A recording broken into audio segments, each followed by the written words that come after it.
Pollution problem is the tip of the spear. 500 children under 5 who die every day in India because of air pollution. I also breathe the same air and it's terrible. No government health advisory. This is a chronic national medical emergency. This is all because of pollution. It is also a major cause of dementia as well. Everybody is affected by it. The poorest person who's living in Delhi and the richest person who's living in Delhi is affected.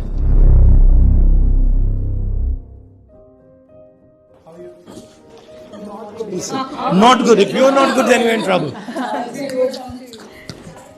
If you're not good, then everyone's in trouble. Yeah, the mothers, you can't. How are you, Mr. Gandhi? Like we see, the whole year's gone by and things are just worse and nothing will change. The problem is complete denial and of course something that, that even when the parliament sessions begins, we are somewhere sometimes protesting, doing some children's press conference or desperate moves to be heard that air pollution should be spoken there. So we are very thankful and grateful that, as leader of opposition, you have taken this up before the parliament session. I think this is going to go down in history. So far, it's never happened. So this is the situation we are in. Children, of course, are more vulnerable, as we know, because they breathe faster, their lungs are developing. And this is how the faster breathing makes them more vulnerable to all this toxicity. And there are almost close to 500 children under 5 who die every day in India because of air pollution. Yet, this has never been an emergency. Even if the emergency word is being named, it's mostly named by citizens and organizations and think tanks, isn't it? Not by the governments. The failure has been, one, of course, denial. Two is also only showing optics, which is, say, the previous government had a smog tower. Now you want to do smog guns, sprinklers. You are creating pollution and you want to clean it. That is not the answer. You have to prevent pollution at sources.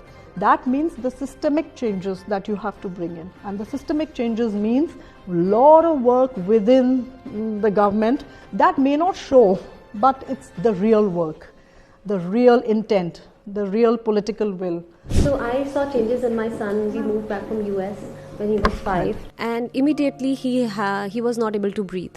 And for 10 years he was on nebulizer. He's 15 now. Now the fear of not being able to breathe is so much in his body that he doesn't go out to play. He doesn't want to run. He used to do skating. He doesn't want to do that because the moment he does that, the pollution is so much that even though his body has become a little bit stronger than it was before, he still faces breathlessness. And I personally talked to his doctor and I was like, the doctor said, ma'am, I cannot say this online, like in an interview, but this is all because of pollution.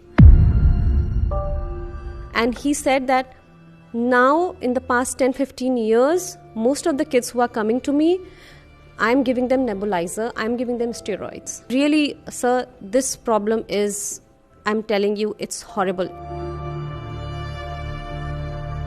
My daughter was born 10 years ago and she was literally born into this pollution, and the angst and anguish that we all share just watching our children grow, breathing this toxic air, and honestly, like imagining what it's doing to their lungs, how it's setting them up for failure for the rest of their lives. Every day, if you're breathing such toxins from the day you're born, we all know that it's going to result in something drastic later in life. So there's such denial from the government. There's no government health advisory. This is a chronic national medical emergency. What are we doing to a whole generation of kids?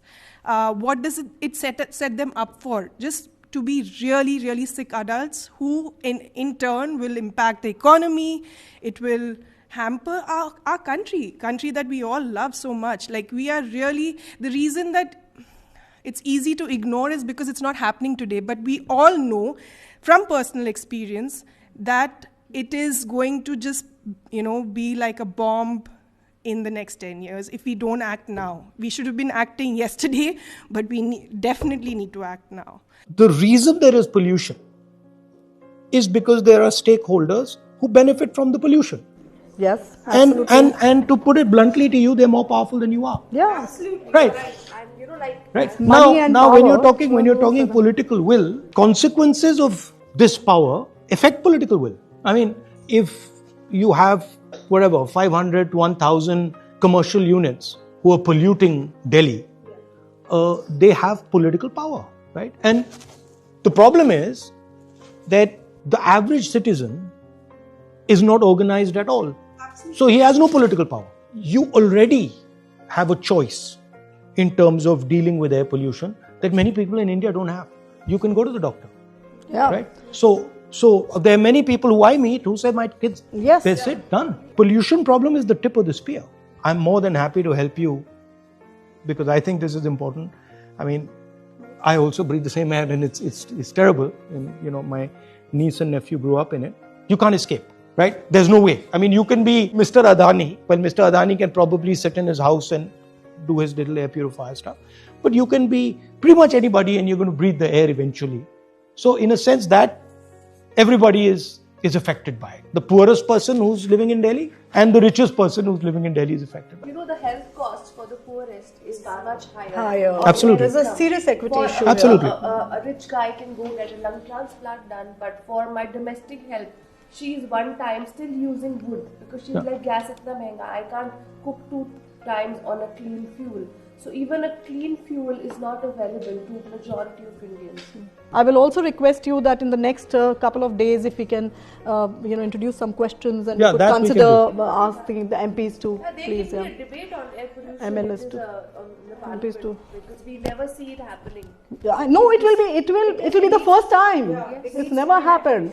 So that is Okay, so itself a big thing. there would a fair goal be that let us try and organize a debate on air pollution in Parliament? Would that be a fair goal? Yes, absolutely, absolutely. Sir, it's a fight for the lives of the children, and not just children, but every citizen Also living in this senior country. citizens. Also elderlies, because the health is getting devastated at this point of time. If you are seriously thinking about organizing people around it, Yes. then tell me how you're thinking about it. You know, how you're So thinking we of just scaling up. had these protests, the last couple of protests at India Gate and one on India Gate and Jantar Mantar. But this is the biggest ever, and they were mostly mothers, And how did you teachers, get them there? doctors, because through just Through your messaging, network. just messaging, and no organization, no name, nothing, only one mother and child poster that goes viral.